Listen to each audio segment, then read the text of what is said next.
अयोध्या वासियों को पीछे छोड़कर श्रीराम माता सीता और भाई लक्ष्मण के साथ गंगा नदी के पास पहुंचे। उन्होंने केवट से नदी पार कराने को कहा, लेकिन केवट ने मना कर दिया। केवट कहने लगा, सब कहते हैं कि तुम्हारे पैरों की धूल में पत्थर को नारी बना देने की कोई शक्ति है। मेरी नाव तो साधारण लकड़ी की बनी है। अगर आपके पैरों की धूल से ये नारी बन गई तो मेरी तो रोजी रोटी ही छिन जाएगी, मैं तो लुट जाऊंगा। लेकिन प्रभु, अगर आपको मेरी नाव से पार जाना ही है तो पहले अपने पैरों की धूल को मैं धोना चाहता हूं। मैं आपके चरण धोकर आपको नाव में बैठा के पार करा दूंगा। मुझे आपसे एक पैसा भी उतराए नहीं चाहिए। लेकिन प्रभु, जब तक मैं आपके पैर नहीं धो लूंगा तब तक मैं आपको पार नहीं ले जाऊंगा।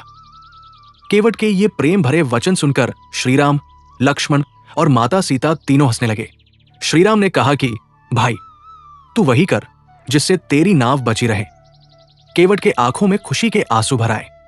उसने बहुत प्रेम से तीनों के पैर धोए और चरणों के जल को पीकर अपने आप को तृप्त किया। फिर प्रभु को नाव में बैठाया। केवट सोचने लगा कि जो प्रभु सबको पार लगाते हैं, आज मैं उनको नदी पार करा रहा हूं।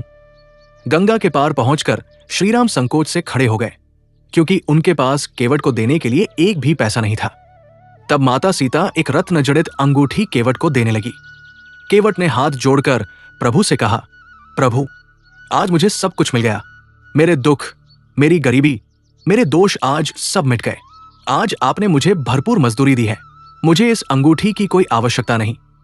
जब बहुत कहने पर भी केवट न माना, तब श्री राम ने उसे अपनी भक्ति का आशीर्वाद दिया।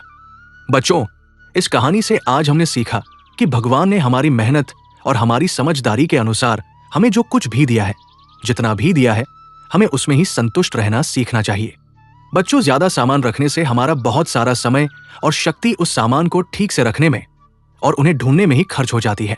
इसलिए हमें कम से कम सामान में काम चलाना सीखना चाहिए, ताकि हम अपने समय और अपनी शक्ति को समाज के लिए अच्छे काम करने में खर्च कर सकें। बच्चों, भगवान ने हमें इतना सुंदर और स्वस्थ शरीर दिया है, इसके लिए हमें भगवान को रोज धन्यवाद कहना चाहिए। बच्चों, हमें भगवान से सुख सुविधाओं का सामान नहीं मांगना चाहिए, बल्कि हमें भगवान से केवल उनकी भक्ति और उनका प्रेम मांगना चाहिए। हमें प्रभु से कहना चाहिए कि दाता इतना दीजिए जा मैं कुटुंब समाए, मैं भी भूखा न रहूं, मेरा साधु न भूखा जाए।